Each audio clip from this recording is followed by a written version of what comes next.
You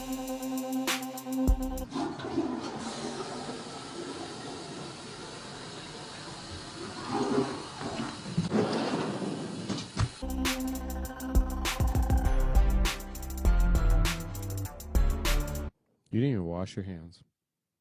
Hey, I'm Austin. And I'm Ryan. And this is the Spring Chat. Where we talk all things Disney. Resorts. Shopping. Food. You can catch us at 8:30 on Thursday nights on Facebook. YouTube. Twitch, and now Spotify on Amplified Network.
Sweet. What is up? How are we doing, everyone? I hope you guys are having a freaking awesome day. Today is Tuesday, 9 p.m., and it is April 23rd. So, welcome. I hope you guys are doing awesome. Today is a awesome experience because we have a brand new show. It's called the 60-Minute Suspension. I know a lot of people have been kind of hassling me a little bit about, when are you going to do a sports show? And what's really cool about this is I found a guy who we've been friends since birth, pretty much. And he's a huge sports fanatic. But because he doesn't live where I live, lives in New York City, of all places. So it's pretty cool. Please, everyone, welcome. First time ever on the Amplified Network, but he's going to be on this show consistently all the time. Welcome, Tyler Williams. What's up, Tyler? I can't hear him. Uh-oh. That's all right. We're working through some technical difficulties. Tyler, if you can hear me, hang in there. We're still working out some of the kinks. I can't hear him on my end, but we'll get it going in no time. Anyways, so, yeah, Tyler Williams, he's an awesome dude. He's part of the actual... we've been friends for a very, very long time. Super cool dude. Myself, I have actually... I can see him talking, and I can't hear him. Oh, okay. Is that working now? Maybe? Nope. Oh, it's okay. So, Tyler, hang in there one second, buddy. I see you there. I know you really want to talk. I know you really do. I can't hear you, though. I'm not even sure if the people can hear him. They can? All right. So, yeah. Tyler, hang in there. I can't hear you, so we're figuring that out. Anyways, the next best bet. Let's do 5-minute pause so we can get that fixed. Is that cool? Like, can you go back to the intro screen? Well, no, what I can do is just time out. Give us 1 second. We'll be right back. 1 second. 1 second. Okay. What I can do is add that audio the headphone jack. Because that's the only issue. I can't hear. That's the only issue.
We're gonna try to.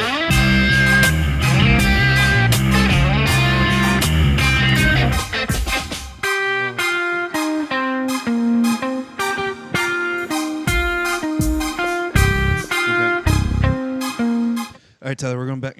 It's fucking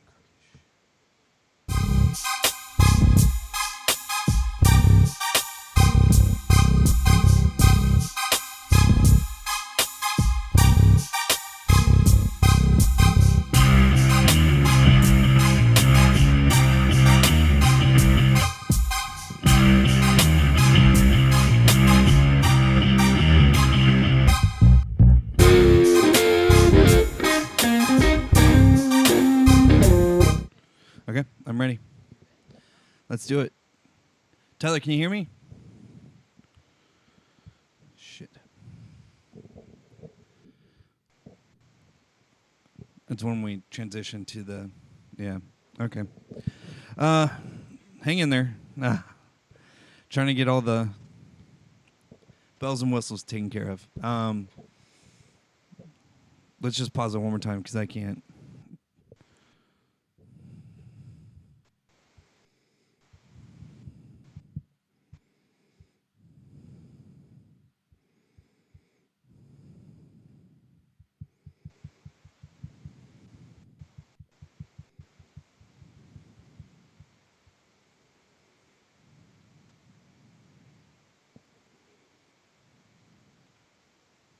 Can we just try it through the board? I know that what you're saying.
You didn't even wash your hands.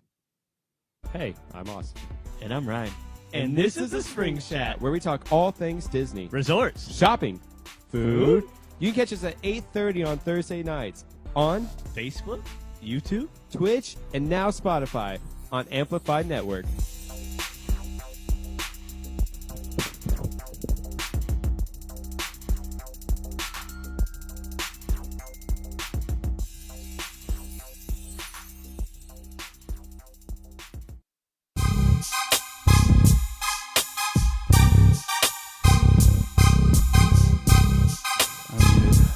Tyler, can you hear me? Check, check. No, I can't.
your headphones in? My headphones are in. All right, cool. Sweet. Look at that.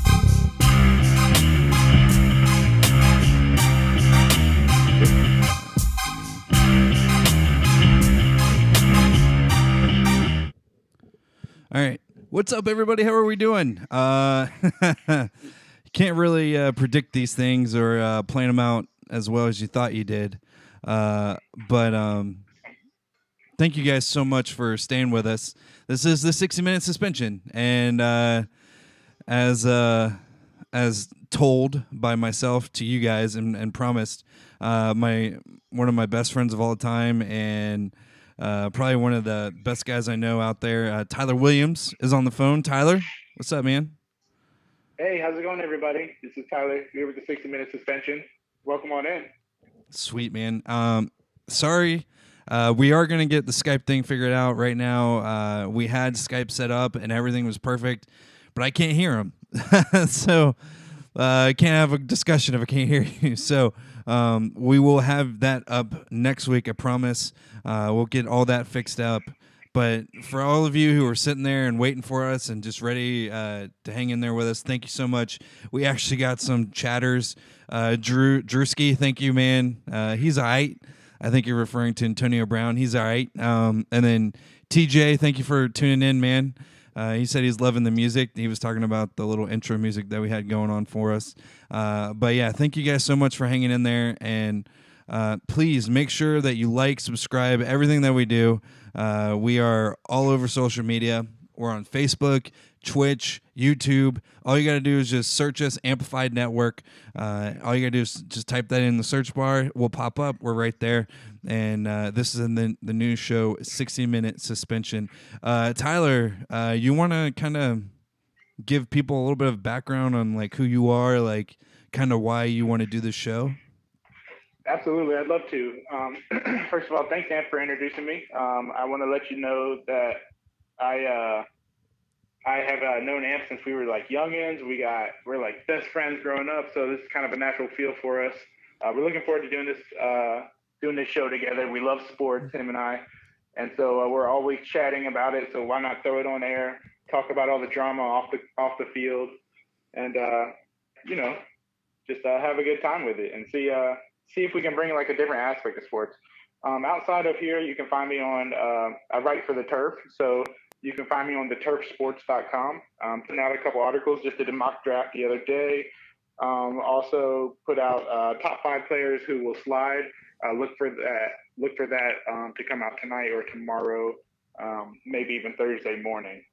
So top 5 players who will slide outside of their normal projected draft spots. But as far as me, that's about it. I live here in New York City, from Jacksonville, Florida. Big Jaguars fan. Wow. Yeah. Exactly. Little tiger. Little I'm just kidding, Well, Jaguar. it's a little Jaguar. Yeah. As I sip out of my Jaguar cup. But yeah, man. So yeah, that's T-Dubs. We call him T-Dubs, but I'll stay to Tyler, right? TJ, yes, sir. Thanks for hanging in there, brother. So yeah, this is the 60-minute suspension. Basically, the concept is we're going to talk about sports, obviously. I mean, that's the whole point. But we're also going to kind of dive into the drama side of it. I mean, you got all this podcasts out there that like to talk about, the stats and, talk about the games, which, that's cool. You guys are, please, be involved with that. But for us, I think it's more so we want to talk about like the juicy drama. You know what I mean? Yeah. We're not those guys. We like the drama portion of it. The stats, you can save it for later, but we'll take the drama for sure. Yeah, we're gonna take the drama for now. Yeah, absolutely. Entertain me, please. Yeah, exactly. Hey, I watch sports to watch sports, but after sports are over, I like knowing about the stories and the juicy stuff. So that's me. But anyways, only like an hour a week of sports. You can't really get enough. So exactly, you gotta find the stuff in between. So that's the whole reason we started the show. And throughout the show, you're gonna notice that we just kind of just give random topics to things, and we're just gonna have fun with it, see where it goes. And this is kind of like a trial run show anyway, so who knows what will happen. So let's just dive right into it. Today, our big headliner, which I was telling everybody online, Antonio Brown. How crazy of a story is this? Okay, Tyler, from your perspective, I mean, how much do you really like Antonio Brown before all this stuff happened? Oh my God. With Twitch. I mean, before all of this stuff happened, he was. I mean, even with all this stuff happening, let me just be clear, he's still the best receiver in the game. Yeah. And also, to be clear, I still like him. And once again, I like drama, so he's kind of pushing all the categories for me. So I still like him. He's keeping me talking right now. But as far as what he's done in the most recent time, I gotta say, man, it seems pretty diva-ish. I know, the tendency for wide receivers is to kind of carry that diva aspect, but really, Antonio Brown is wearing it, and he's kind of freaking me out with all his different hairstyles. You can kind of tell he's going a little off, Yeah. I'm not a huge fan of, like, I guess, well, for fantasy football purposes, he's probably one of my favorite players. Like, for like obvious reasons. But yeah, TJ just said best as in most productive or most talented. That's what TJ's asking you. Oh, he is the best in both. Both. He's well, talent kind of comes with almost like a physical stature, but like productive, you can be any kind of physique and still be productive. But talent-wise, he brings a different kind of speed. He brings a different kind of mentality. He brings a different kind of game. So, to me, he's best both talent and productive-wise. So, and I know he works his butt off to get where he's at. So, right. Talent isn't really nothing without hard work. You're absolutely right with that. So, I mean, yeah, as a player, he probably was, or I won't say he's still not. I mean, he's one of my favorite to watch, definitely in the game now. And then fantasy football wise, hands down, if I'm like picking 7th, anywhere between 6 and 10, and he's still on the board, he's all mine. He doesn't get past. If he's like in that 6 to 10 range and he's still there, yeah, he's all mine. But anyways, in a PPR league, ooh. Yeah, he might be gone at 3, honestly. But anyways, so to bring you up to speed on what's going on with Antonio Brown, if you don't know what's going on or if you haven't really kept up with like the drama, you're really missing out. And I'm glad you tuned in because we're going to tell you. So back in April 7th, okay, Antonio Brown posted this tweet. Okay, and to give you context on why he posted this tweet, this is what happened. He left. If you don't know, Antonio Brown isn't a Steeler anymore. He plays for the Oakland Raiders now. Pretty sweet deal that he got. Do you know the specifics on it? I don't know exactly the specifics. I know it was pretty major. Let me get that pulled up and I'll come back. Okay, yeah. So Tyler's going to get that deal. But yeah, the deal, pretty nice. So anyways, he was with the Steelers, left. But he was with the Steelers in 2018, obviously. But the Steelers gave out this MVP award, Most Valuable Player in 2018. And guess who didn't get it? Antonio Brown. Mr. Best receiver in the game doesn't actually get Most Valuable Player of his own team. So he didn't get the award. His teammate and same position, Juju Smith-Schuster, actually got MVP.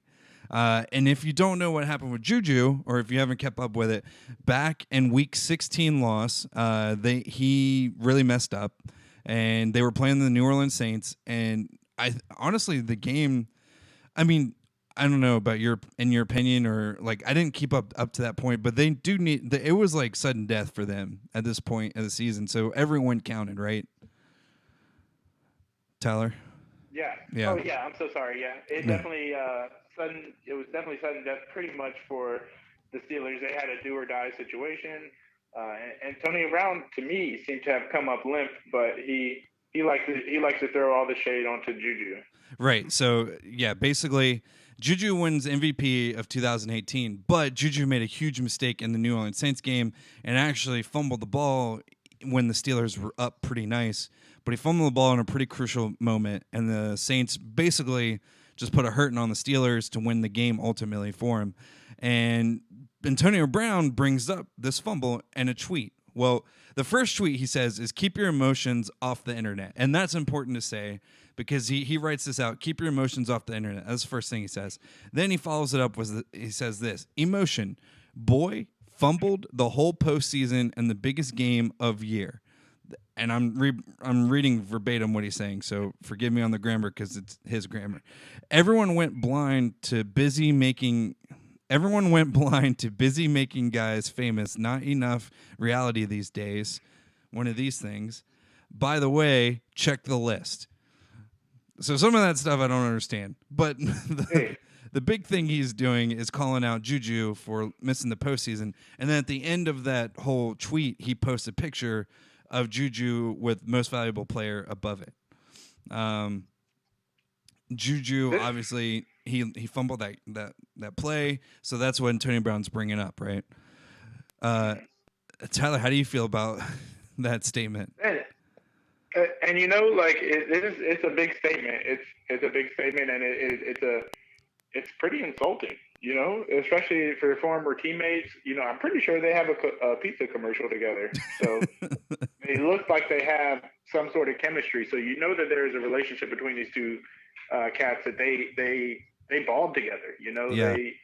It didn't seem like on the field they cared who got the ball, who scored the touchdown, who fumbled the ball. It seemed like no matter what, they had each other's back. But you see here, it doesn't seem to appear that way. As soon as Antonio Brown steps away from the Steelers, he seems to be taking shots at Juju. And it's just ugly. It's just ugly. There's a lot more depth to this whole thing, that starts, I think, back in early March, that actually starts with Antonio Brown kind of throwing some shade on Juju on one of his tweets right before free agency, and everything. So it was kind of like, this is who I am on the team. Juju shows the picture of him, tweets a picture of him making a catch with Antonio Brown in the background. It looks like Juju's making a touchdown catch. Antonio Brown is looking upon, and Juju just says, "I'm ready." Now, there was some back and forth. There's some speculation here or there that, Brown got back to him, and then also Juju then went on to say about how blessed he was to play with Ben. This was also like, mid to late March. And we know the history with Brown and Ben. While they were prolific on the field, it does seem to be some animosity off the field. It's a weird situation between even Le'Veon Bell, Ben Roethlisberger, and Antonio Brown, the triple Bs. It seems to be that really fell apart really hard this offseason. So tons of tweets, tons of stuff. It doesn't seem that Juju or Brown appreciates what Juju has to say about Ben Roethlisberger. Antonio Brown then tweets before all this saying, like, do not listen to any NFL player who hasn't gotten paid yet. They will do anything to make sure they're going to get paid, even if it's compromising integrity or anything. Sad but true. It's just like he tries to step in people's business, and he's way gone from the team. Don't you think? Yeah, absolutely. I mean, I was going to keep going a little bit because he kept going back and forth, like you were saying. Well, you were saying like the previous ones. This tweet rant kept going the whole day. So on April 7th, after Antonio Brown did his little spiel about, fumbling or whatever, Juju came back. And Juju literally responded the same thing Antonio responded earlier in the day with, and says, keep your emotions off the internet. I thought that was really clever.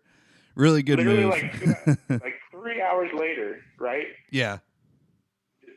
It's just funny how that works out. That's all you have to say. I took it as when Antonio Brown said, keep your emotions off the internet, I read Juju's as keep your emotions off the internet, because who's really being the emotional one here? You know what I mean? Right, exactly. And then Juju goes on. He drops a couple of tweets after that. He says, "All I ever did was show that man love and respect from the moment I got to the league. I was genuinely happy for him too when he got traded to Oakland with a big contract.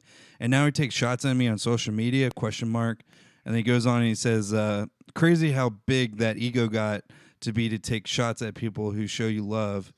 And then he drops this little Mark Twain quote. He says, "Never argue with a fool. Onlookers may not be able to tell the difference."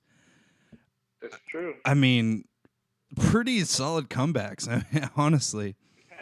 And they seem like humble, solid. Like it's kind of like I'll brush it off. You don't really, you're who you are. I am who I am. You're gonna be loud. I'll just kind of step aside. I'll let it be what it is. It's what I feel Juju is acting like. Yeah. Yeah. I'm listening. TJ chimes in. He says it's easy to be great when you have a Hall of Fame quarterback throwing to you. TJ, are you referring to? I'm guessing he's referring to Big Ben. Is who he's referring to? That sound like he's referring to Big Ben. I'm not. I don't know. Is he Hall of Fame material? I don't know if that's. He won one Super Bowl. I think he's got two, right? Does he have two? I don't remember if he has two. I think he beat the Seahawks and the Cardinals. Okay. Yeah, I knew he beat the Cardinals, but I forgot about the Seahawks. And then he says, wait, was that him or Tom? That was him, right? Not Tommy Maddox? I can't remember. I don't remember. If you guys remember, if you guys are watching or whatever, and if you remember, how many Super Bowls have been actually won? I don't remember. TJ says he has two. Tony says Big Ben has two. Okay, so yeah, Big Ben does have 2 rings. All right, but TJ's asking, will he still be good with Carr?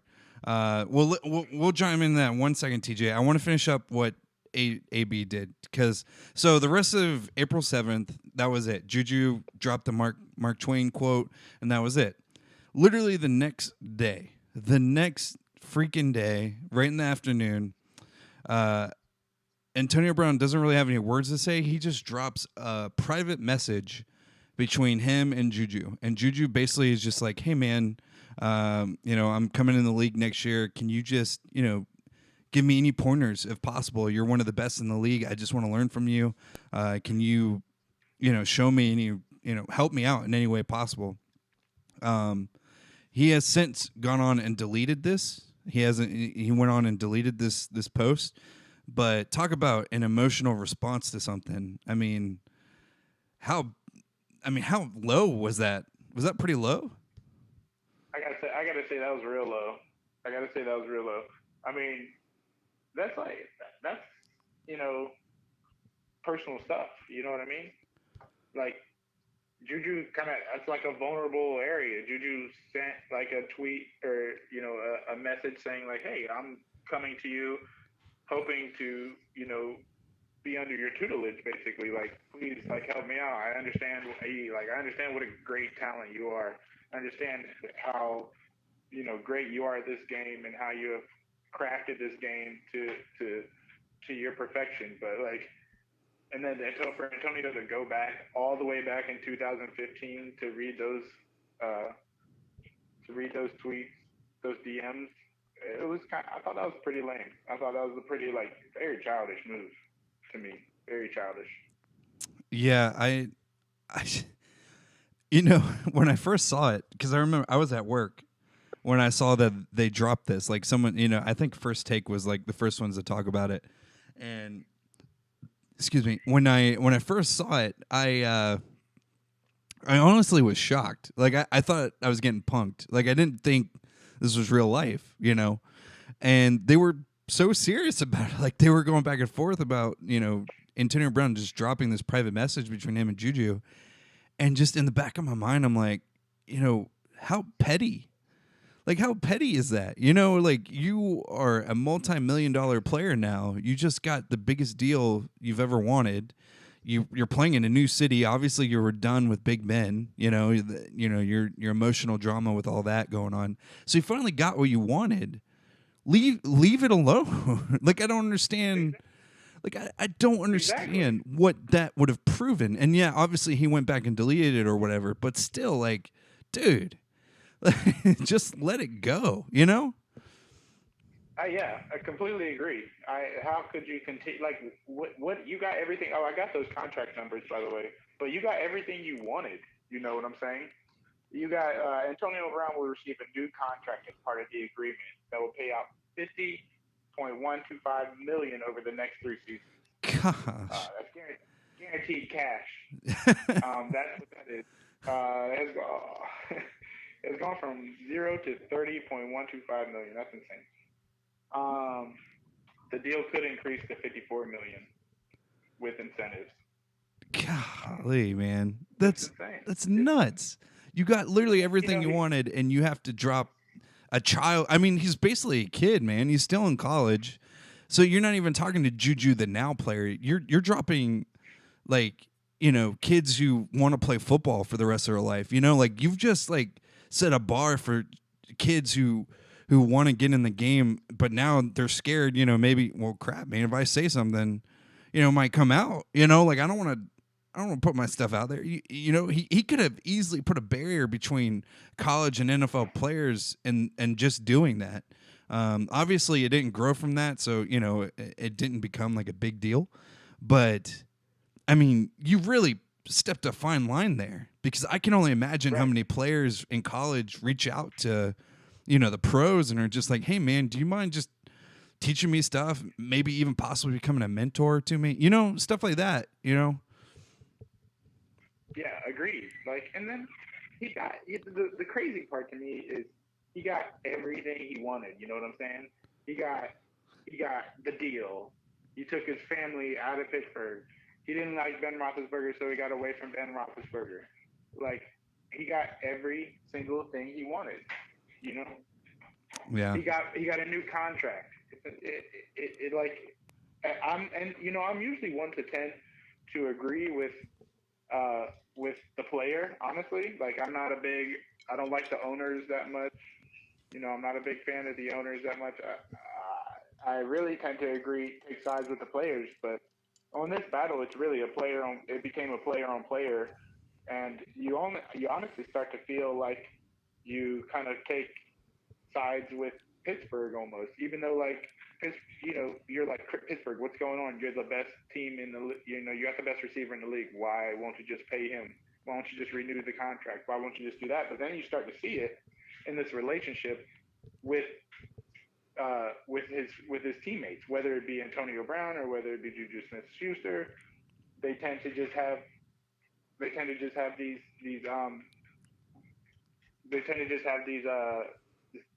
falling out. And, like, is that the way he's also operating with the Steelers, or is that the way, or is that not? You know, like, is he acting the same way? Is his agent acting this way? What? Who's directing him to act this way? Why isn't anybody in his corner advising him to shut up? You know? Yeah, it raises a lot of questions, like with his back of the house and who's in his ear, who's talking to him. And I mean, it could just be him, you know, wanting to be, you know, him, you know, because Marshawn Lynch was always just, you know, I'm going to do whatever I want. You know, I'm going to say whatever I want. And so maybe Antonio Brown's taking some cues from him, but just being a lot more audible about it. But at the end of the day, man, I don't know what's going on with him mentally, but he better just focus on his career. Because, I mean, Oakland Raiders is not a step up, in my opinion. I don't think. Right. I don't think he's going to get better with Carr and that defense. And, I mean, who's their running back? Like, I don't even know who their running back is. Who? In Oakland? Yeah. I think it's Marshawn Lynch still. I think he's still on the roster. But, yeah, it's not much. I think they have one other player of, like, decent value that I could maybe pull up here in a second. It was definitely a step up from the Steelers. Like, they got, you know, Steelers, to me, like, might be on the downfall, to be truthful.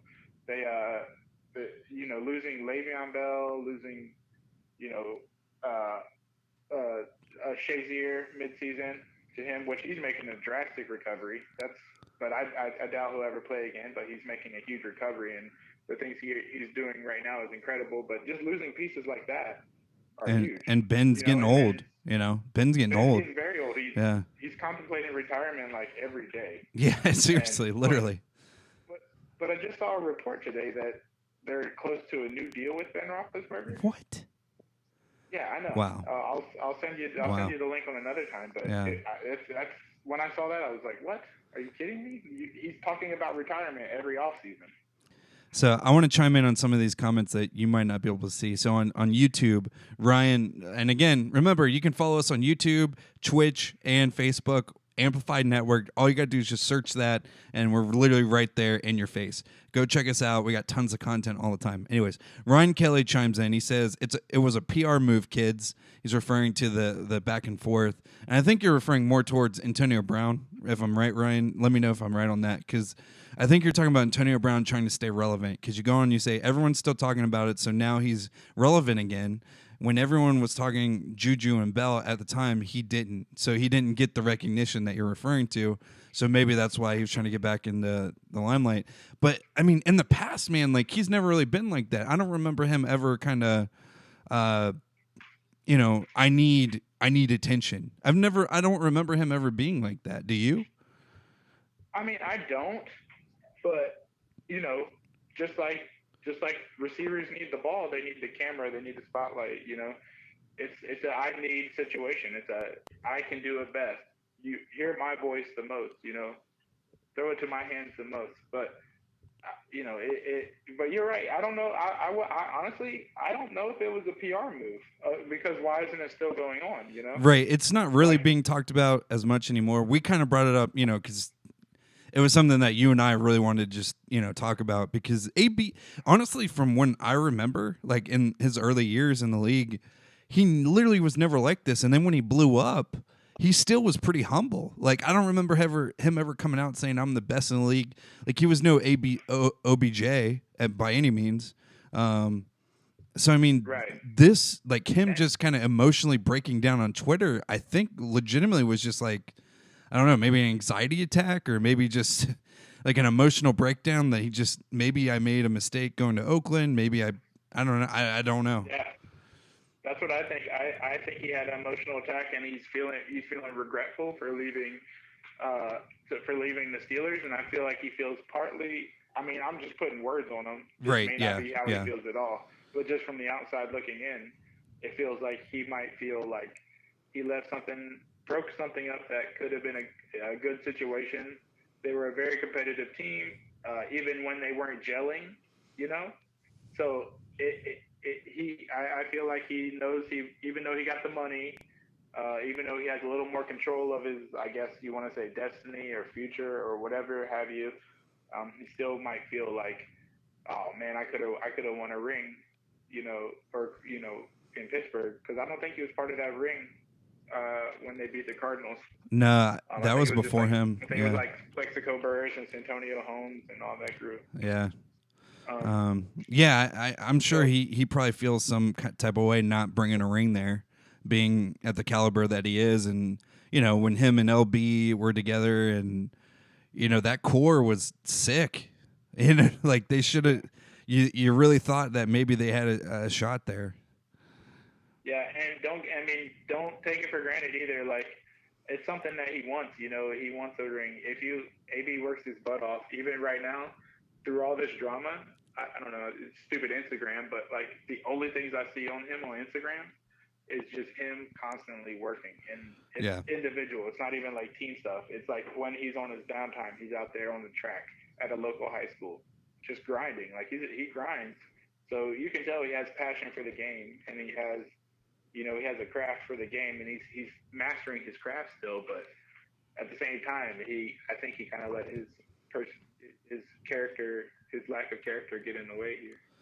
Well, I think we butchered this up enough. I really, we could probably talk about a couple more minutes, but we got some other good topics I want to jump to, and this one is incredible. Like, this is not something you would wake up to and be like, "Holy crap, Robert Kraft." No way. Like, this is probably one of those last minute, like one of those, like you never thought would ever happen. So if Seriously. like throwing his name out there, I hope kind of gave it away a little bit for you guys. Robert Kraft, if you don't know who he is the owner of the New England Patriots. He's old. He's like 77. He's, kind of up there in age, but he's been there for the whole dynasty. I mean, if you've been hidden under a rock, then you don't know who the New England Patriots are. They basically won every Super Bowl for the past 10 years except like 2. I mean, it's been a few. But anyways, the Robert Kraft, the owner of the New England Patriots, was arrested. Well, was he arrested? They didn't actually put him in handcuffs. He's like...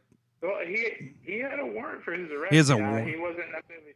I mean, he did have a warrant. That's how he was found out. They caught him on security camera, and he had a warrant. They said, I remember watching it. It was like Robert Kraft, and I was like, well, some Florida sheriff's officer just literally muttered the word Robert Kraft prostitution ring. I remember waking up and seeing it. And it was just like, whoa, this is different, Oh, David, thank you for watching. David, the reason you can't see T-Dub right now, we have technical difficulties. So thank you for joining in. Please stay with us. Tyler is on the phone. He's talking. You can totally hear everything he's saying. He's on the chat on Facebook. So if you're on Facebook and you're chatting, he's chatting with you. Please, David, stay tuned with us. We got some good stories. I'm sorry you can't see him, but he's here, I promise. He's kind of like a ghost, like a little T-Dub ghost. I'm here. Casper the T-Dub ghost. Casper the T-Dub ghost. So anyways, yeah, so basically, if you don't know the story, this is what happened. Robert Kraft, he was caught soliciting, and if you don't know what soliciting is, he bought a hooker. But he didn't actually, buy the hooker. Basically what it is, this place called Orchids of Asia Day Spa in Jupiter, Florida. That's like my backyard. That's like literally right behind us. He... well? Oh, I know it. I go there all the time. I'm just kidding. I don't go, babe. My girlfriend's in the room. So anyways, Asia Day Spa in Jupiter, Florida. On January 19th and 20th, he was recorded, video and audio recorded, getting a little extra massage, if I may, little extracurricular activities. I was actually reading the description of it, and it's really funny because the police actually dropped descriptions of what is on the video, and on January they dropped descriptions. They dropped descriptions, they wrote out their statements, I guess. Okay. I thought you meant draw, they drew it. Oh yeah, they drew exactly what happened. No, just kidding. They drew silhouettes of their hands. Basically, on January 19th, this is gonna get a little gruesome. On January 19th, it's gonna get gross. Yeah, it's gonna be gross, man. The guy went in. His clothes are fully. This is the report. You can look this up. I'm not making this up. But if you guys want to Google it right now, give it a little Google. Robert Kraft. He was on January 19th. He went in. Took off his clothes. This is all on video. Took off his clothes, and he got his massage. But then the video shows 2 girls, and I don't have the actual what they said. Crap, I don't have the actual set. It was something like they started to what's the word? Manipulate. Thank you. That's exactly what they said. Manipulate in the genital area. That was the words that they used. Manipulate the genital area. And that's how they could... It's so gross. What kind of term is that? Let's just pause on that term. What is this? I have never in my life heard of that. Yeah, so then... All right, so then January 20th, they talk about the same thing. So on January 19th, he was only in there for, I think it was about 45 to 60 minutes is what they said. So, the man hung in there. On January 20th, a lot of manipulation. So with 2 girls. On January 20th, he went back in, and only 1 girl was with him. And again, they said that they worked their way to hand manipulation and then oral. And they stopped there. Mm-hmm. So you can say oral, but you can't say HJs. You can't say HJs. What? Incredible. So anyways, he talks about that. And then, in that one on January 20th, he was only in there for I think they said 20 minutes. says several minutes. So Yeah, it wasn't very long.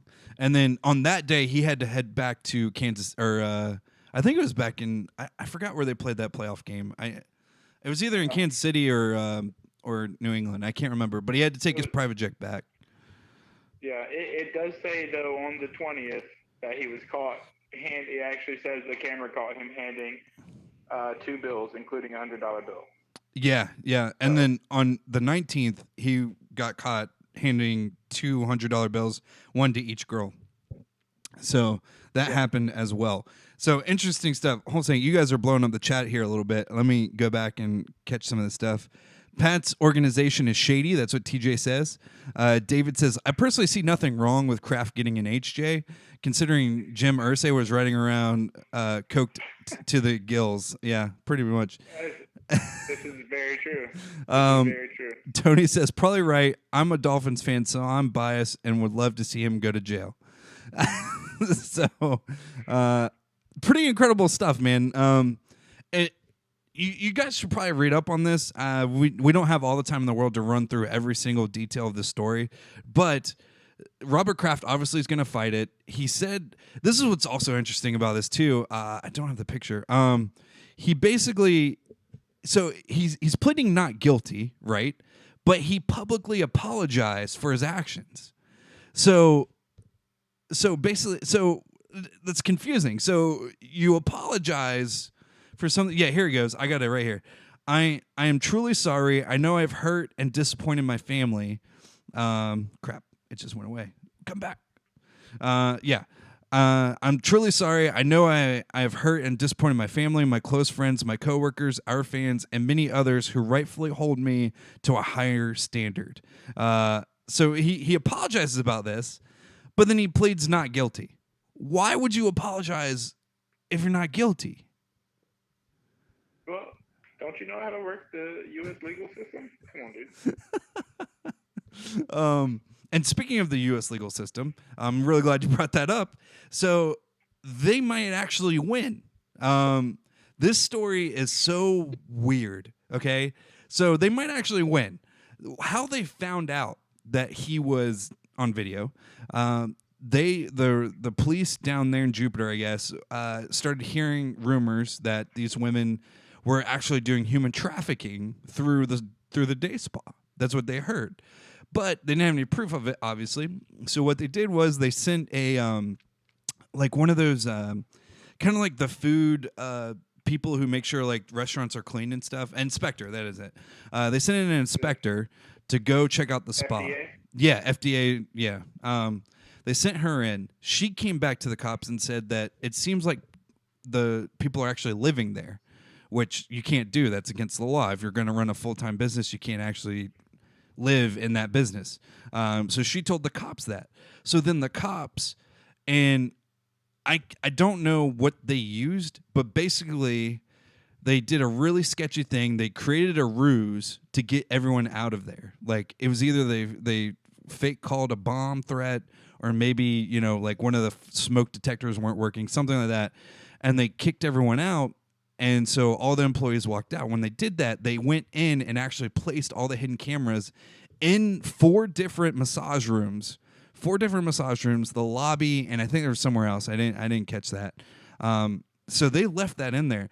They left those cameras there for days. I don't know specifically how long, but it was a long time.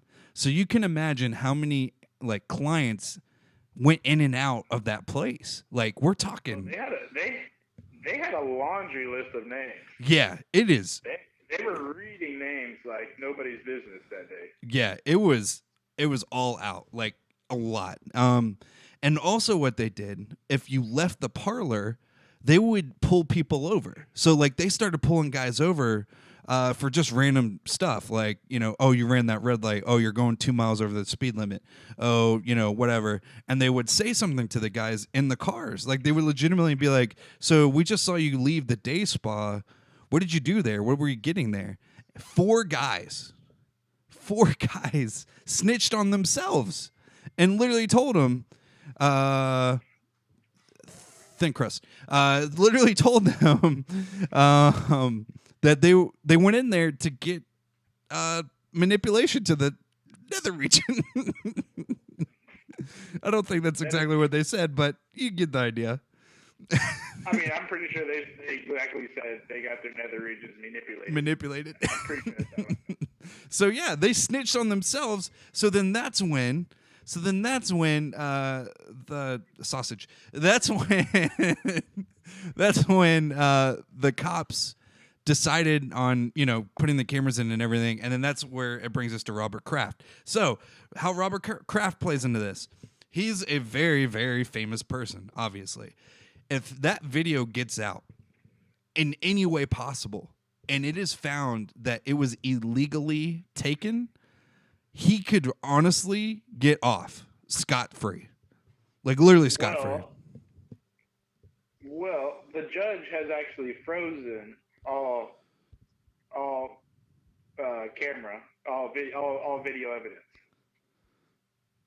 Yeah, I saw that. He's frozen it, but doesn't prove that he's not guilty. Right. But it does stop that little thing, that void of if anybody sees the video or if the video gets out, then the whole thing's voided, right? Is it a privacy issue or what's the issue? It's a privacy issue, but more so, there's a lawsuit that just came out literally, like, if not today, a couple days ago. A lawsuit came out of all those people that they videotaped, right? And a lot of people that actually went in there didn't do anything illegal. They went in there, got a massage, and left. But when you get a massage, I've actually never gotten one. Tyler, have you ever gotten a massage? Like a full body hand manipulation? Yeah. Not on that, but do you have to get naked for that, right? Like, you have to get full. Sometimes some places like give you like a little net that you put over everything, and then sometimes you're like covered with a towel, but most of the time you're like pretty covered as far as like private parts. Yeah. Well, these people were complaining, or they're putting a lawsuit against the cops because they're saying, look, we did nothing wrong, and you illegally videotaped us because we didn't give you permission to do it, first off, and also you can see our privates. We don't want that publicly given out. So there's a legitimate lawsuit out for this. There's a lot of people that are on that list of who want to get money from the state of Florida. And Robert Kraft has an argument there, The reason that they did the research or the search is because they thought there was human trafficking actually involved in the situation. They based that off the inspector's results of saying that people lived there. But there's absolutely no proof that there is human trafficking there. There's no proof that there's any, women being trafficked through those spas. So at the end of the day, that warrant was based on that. It wasn't based on the prostitution side of things. And if that comes to be true, and if they can prove that, then Robert Kraft's, he might get out scot-free because you won't be allowed to use that video evidence. And then also, I looked up some of the Florida laws on this, and honestly, you can't use video or audio, well, specifically audio, but apparently it's really hard to get video warrants, like super really, really hard. But audio, it's a little more lenient, and it's usually only for like terrorist situation, like people who are threatening to create bombs or maybe even like anti-military like situation. People who are like trying to kill a lot of people, stuff like that. But human trafficking is not on that list of meriting audio warrants. And so the attorneys for Kraft are saying that there's a very strong chance that because it's not even, human trafficking, don't get me wrong, human trafficking is a huge major issue that needs to be fixed. But in the law, that's actually very surprising to me. Yeah, to me too. That it's like, and that kind of makes me mad. I mean, it really makes me mad. But like, how could that be exempt from that? But all other issues are, human trafficking is huge worldwide. Why would that be exempt? Yeah, exactly. Chase, thanks for chiming in, man. I love when you chime in, Chase. This is great. Chase, tell me, are you okay with hand manipulation? I'm just curious. I need to know. But anyways, it does upset me that human trafficking is not on the list of things that is considered to be allowed to be warranted for audio and video surveillance. So that blows my mind. But the police use that as an excuse, and they actually got a warrant agreed upon to use that. So the attorneys that are protecting Kraft are saying that it's illegal to do that. You're not allowed to do that.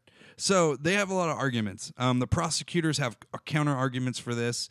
They say there's things called like the sneak and peek warrants. After September 11th, people are allowed to surveillance you for anything that is considered, bad, basically. But that wasn't intended for prostitution. So, like, the thing that they're using as a counter argument was more so for, like, what I was telling you earlier, like terrorist situations and like military situations, stuff like that. So, if Robert Kraft gets off this scot-free, right? If he gets off this scot-free, is there going to be any NFL repercussions? First, I think there is, because it's up to the commissioner to hold all everybody to a moral standard as well. And this is clearly that. So, what do you know of anything that the commissioner could do for this? I was trying to look up some research on it and stuff. This is kind of like the closest that I really got to it. He could punish Kraft if the case against if the case gets dismissed. He can still punish him because Robert Kraft came out and apologized. He apologized for the situation, right? But he didn't claim ownership of the situation. So because of that, Goodell can punish Robert Kraft for conduct detrimental to the integrity of or public confidence in the game of professional football, is what I came across. Now, the other issue that you come across, and I think someone else brought it up, I forgot who it was. They were talking about Jim Irsay, in that situation. Oh yeah, I'm looking at something right now that is similar to that. TJ says if you're willing to hire the services, you're probably willing to cheat. So yeah, this is a good point. Yeah, it's a really good point. Very good point. So. Okay. Which they've been caught cheating before. Right, exactly. We may do a throwback 60-minute suspension featuring past Patriot cheats. Yeah, just in the past decade alone. So anyways, that's 3 years. 3 years. Yeah, that's a good point. But something was brought up that makes me want to question, and I want to bring this question to you and the guys who are in the chat. So in 49 states, it is illegal to solicitate women, right? Or just in general, male, women, whatever. So, and there's other states, right? Because there's only 50, right? So I almost forgot how many states are in America. So in the one state, brothels are legal. So if we found out that owners or a player or anyone else in the league does it legally, can we judge them the same as we do with Robert Kraft right now? I'm sorry. If we find out that he does it legally, can you do it the same? Well, it all finds I think it kind of falls under like the NFL drug policy as well. Certain states you can smoke marijuana, but you also have to answer to the NFL. You have to pass certain drug tests. You have to pass certain screenings. Same with banned substances. Some banned substances may be legal in certain states. What I mean, for things to help you work out and grow muscles and stuff like that. Those type of things. Kind of like steroids, but I don't want to use such a harsh word as steroids. But banned substances, performance-enhancing drugs, things like that can be found legal in some states, but illegal in other states. Or did you go out of the country to do it? Because it's perfectly legal in that country, But see, it's not about that. It's kind of about having it in your system. I'm reading something here that says Goodell says that if found guilty under evidence or whatever. Oh, it should be pointed out that the league can issue punishments even if Kraft is not found guilty in court. Goodell himself said that everyone in the NFL needs to be treated the same, and then it goes on to talk about Jim Irsay and how they dealt with that.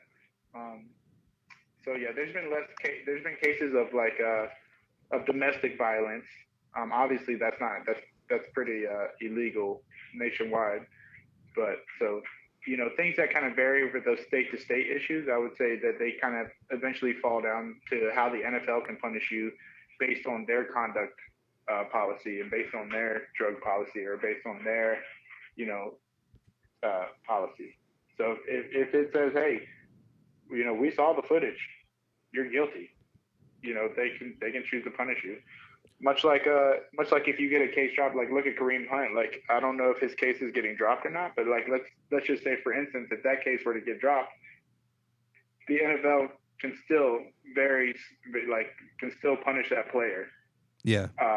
Based off of suspension and all that stuff. They can't affect your personal life. They can't affect your what you do on a day to day basis. But are you allowed to show up at the stadium? No. Are you allowed to receive your game check? No. They can do those type of things. Yeah, David chimes in. He says it's a conduct policy. I would assume they are under the same accountability as the players. Absolutely, David. I think you're absolutely right on that. And Roger Goodell always talks about the protection of the shield, the NFL shield, and stuff that he brings up. And so, I mean, if you're in any way affiliated with that and you're caught with manipulation of the nether region and that comes out, yeah, that would be a big deal. So I definitely think that he's a little in trouble. David also said, not to mention the NBA took away the ownership of the Clippers because of its owners' actions. So absolutely. So, that's a good point. I mean, and I always, this is totally off topic, but like I always get into like debates about, who holds the owners accountable and, who, because the owners are really who run all the leagues. You know what I'm saying? Like, yeah, absolutely. I mean, they're the ones who sign Roger Goodell's paycheck. They're the ones who. Yeah, I mean, literally, Roger Goodell is there to help, like, make them and the players accountable.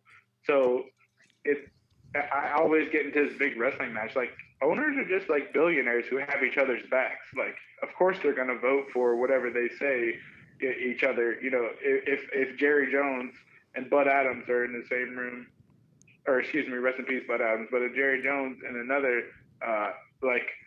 famous Shad Khan are in the same room, there's a more likely chance that they might have each other's back because of their money. Because, Shad's not going to say, hey, I'm going to hinder you from making this move because you know what? Jerry Jones may come back and bite him in the butt and hinder him from making that move.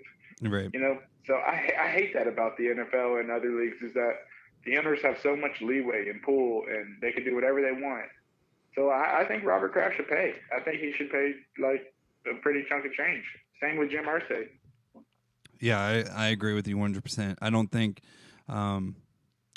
this should go unnoticed. I don't think it would be amazing if Jerry Jones came out and said something about this, or one of the more outspoken owners came out and said, you know what, man, like I get it. I get that you made a mistake, but something needs to be done. You can't just apologize for something and then say not. I mean, I get that doesn't really relate to how they would punish them, but you can't say I'm not guilty, but then apologize for your actions. That doesn't make any sense.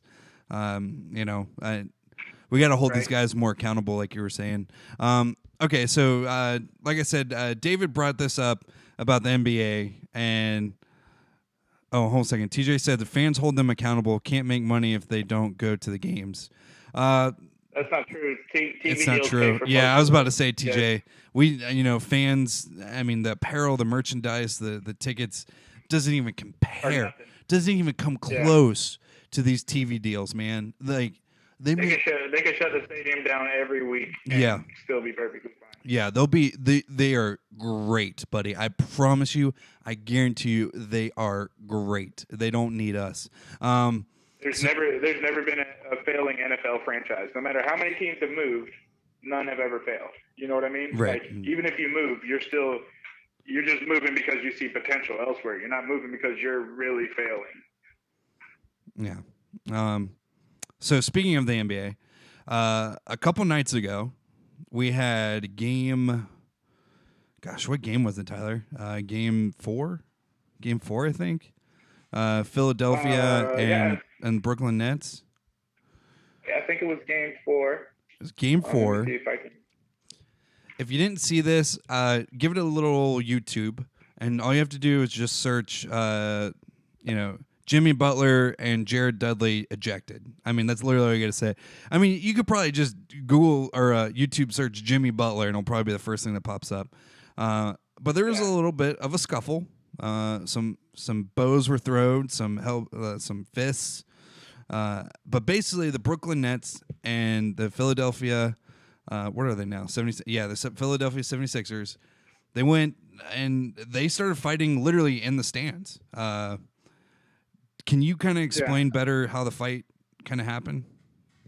Yeah, absolutely. I mean, the fight was kind of like Joel Embiid is kind of developing this kind of character. I don't want to call him a dirty player just yet, but he's kind of developing this kind of gritty, kind of nasty, not afraid to elbow somebody, type person. He and that's exactly what he did. He was going making a play against Allen, who plays for the Nets, and Allen went up to go. They just kind of went, I think, to go get a rebound against each other, and then Joel Embiid came down. Clearly, in my eyes, looked like he threw a bow. Now, a lot of times bows get thrown in just effort to kind of clear your area. But, Embiid is kind of starting to get this kind of track, of that was not so. So he received a flagrant one, but before he got to the flagrant one situation, before they could even throw a foul on him, a fight broke out. And Jared Dudley is he's been this kind of playoff player. Every team has a scrappy player who just comes in, is not afraid to kind of pick a fight or start a fight or defend his teammates. And that's pretty much what Jared did. As soon as he saw Embiid, he immediately went after him. I want to tell you, there's a big height difference in Jared Dudley and Joel Embiid. It's like, why would you do that? Anyway, so he runs after Embiid. He pushes Embiid, and then Jimmy Butler chases from behind, knocks Dudley down. Dudley and Butler are wrestling. It kind of becomes like a big kind of calamity down below the basket where the cameraman and some people are sitting. So yeah, that was a pretty ugly situation. Of course, we all like to see fights. It's I'll be honest with you, it's fun. It catches my eye whenever it happens. But Joel Embiid ended up receiving a flagrant one for his foul on Dudley. Which a flagrant one is kind of it's the in-between stage of the regular foul and the flagrant 2.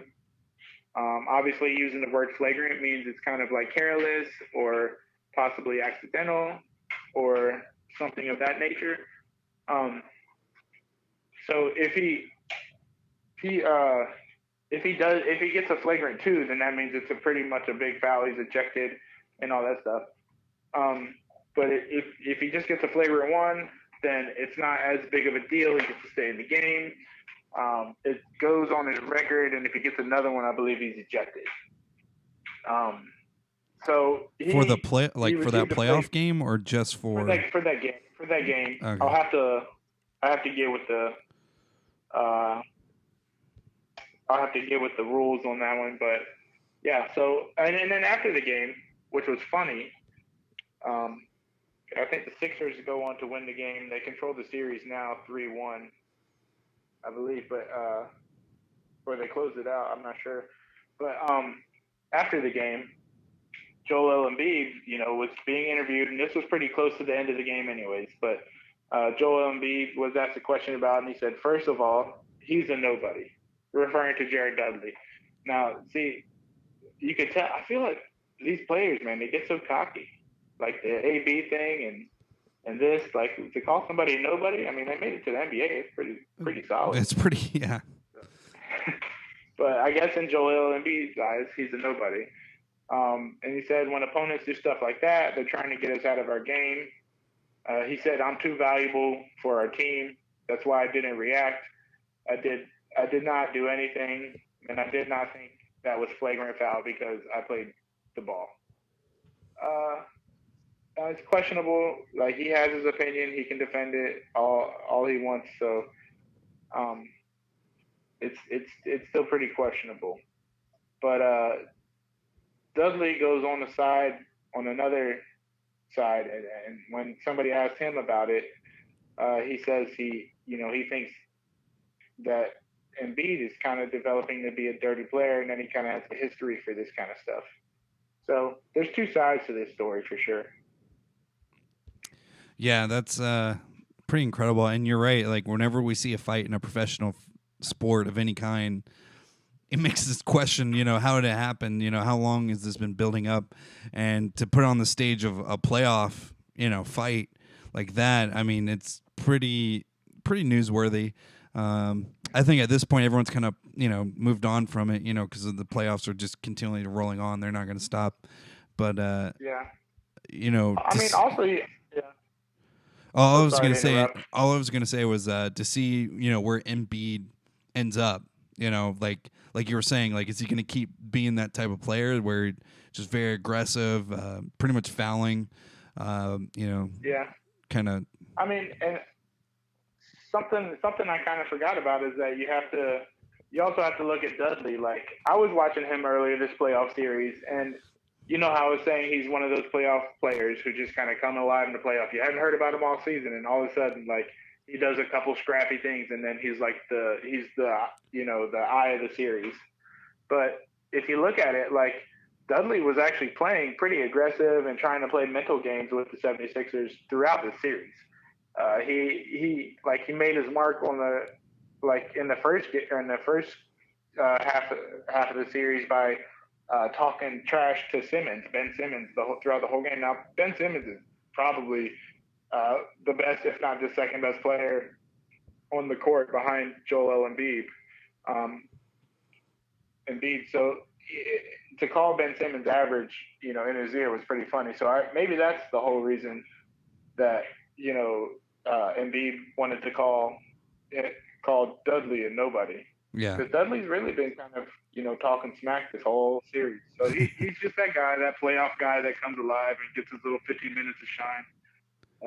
Embiid very well may be a dirty player. He very well may just be a guy trying to brush this guy off and, stick up for his teammates kind of thing. Yeah.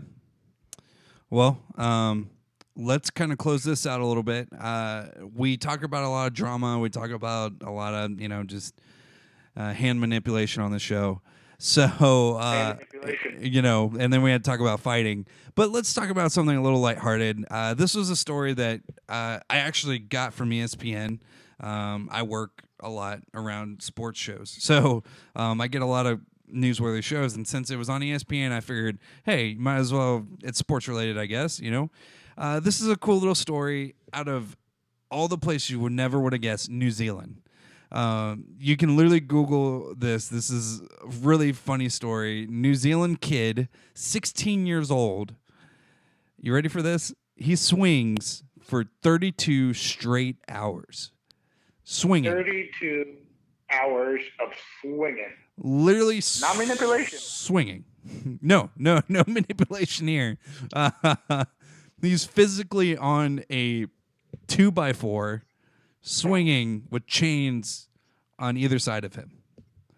That's what he does for literally, as more than 33 hours. It was more than 33 hours. He had to do it more than that to get the record. But here's the story.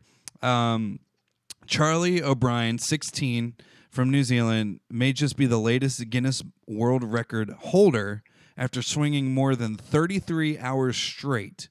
He's a high school student. He went out at 6 a.m. Wednesday morning. This was last week. Wednesday morning, swung through the night and completed his whole attempt by 3:21 p.m. Thursday afternoon. So from 6 a.m. to 3:21 the next day, this kid was swinging. They gave him some little things to keep him going because physically, I don't think you can do something for 34 hours, like nonstop. So every hour that you haven't been to the massage parlor down in Jupiter. Nope, I've never been there, so I guess I could be wrong. So for every hour that he completed, he could accumulate a 5-minute break. So for every hour that he was on the swing, they would award him a 5-minute break. This is part of the Guinness World Record thing. So this is a part of the system. So he, like on his little breaks, whenever he did take one, he ate ginger nut biscuits. He took seasickness tablets to ease the motion sickness, and he drank energy drinks and hot chocolate. And every hour, like I said, he was given a 5-minute break so he could go to the bathroom and he could eat. So you have 5 minutes to go to the bathroom. I mean, dude, I hope you didn't have to do number 2. At one point, he had cured 4 breaks, which in total gave him 20 minutes. In that 20 minutes, he took a nap. So he swang for 4 hours straight so he could take a 20-minute nap. It's pretty impressive stuff. He said this, I'll keep going or this was in the middle of his swing. He said, I'll keep going for a bit, but I'll be honest, I don't know how much longer I can last. He said sometime during the attempt. So that was something he said during it. So he actually did finish it. He finished the whole 33 hours, but they have to wait for it to get verified. He had to have 4 people with him at all times. So just imagine being one of the 4 people at the night shift hanging out with this kid swinging. And they had to keep track of his hours. They had to keep track of his breaks. And I'm assuming they had to videotape all of this and have really good notes, thorough notes, stuff like that. But pretty impressive stuff. Good stuff. Good for that kid. He really knocked it out of the park. Real quick, let's just throw some last minute flyers out there. TJ says, random question. How's the Jags O-line going to look? I got to say the Jags O-line is probably going to be like 2017-esque, maybe a little bit more protective on the quarterback. I think it'll, it was really just a health issue last year with our offensive line and depth, health and depth, obviously. So if we stay healthy and don't need to utilize the depth, then obviously that's the ideal situation. But if we do want to, get depth for when we get injured, and honestly, I'm a little worried because most of the depth I've seen we re-sign has been the depth from 2018. Yeah. Which obviously we saw what happened in that situation. With that offensive line failing, it really killed this team. Yeah. Well, thank you guys so much for watching. David, I saw your 2 Adderalls. You're absolutely right. He probably needs some Adderall to get through that swing. Anyways, thank you guys for watching. This is the 60-minute suspension. We are going to fix the Skype situation so you can see Tyler's beautiful face. Keep a lookout. We're going to have content coming on a regular basis for you guys. And this is the time frame, 9 to 10 will typically be when the show goes, but today we had technical issues, so I wanted to give us the full hour. But make sure you stay with us. Tyler, you got any last-minute things? No, I had a really fun time with you today. Can't wait to hang out with everybody next week and do it all over again. Make sure that you like everything you see. Amplified Network on YouTube, Facebook, Twitch, Instagram. We are on all of those social medias. We have Spotify shows. You can go check those out. Tomorrow night at 8 p.m. you have the Anime Club. So come back tomorrow if you like cartoons, if you like anime, Dragon Ball Z, all that stuff, Pokemon Go. I'm all those adult kid things that we still love to do as adults. Tune into those guys. They love to talk about that stuff. So make sure you watch their episode and then watch us on Thursday night. We have the 2 top podcast at 7, and then the big headliner, the Springs Chat, they're coming in at 8:30. So 7 and then 8:30. So we got some shows lined up for you. Please get plugged in. Like I said, Amplified Network, Facebook, YouTube, Twitch, Instagram, all that good stuff. And we'll see you guys next week. Absolutely. See you guys next week. Make sure to follow me on theturfsports.com. All right, buddy. We're off.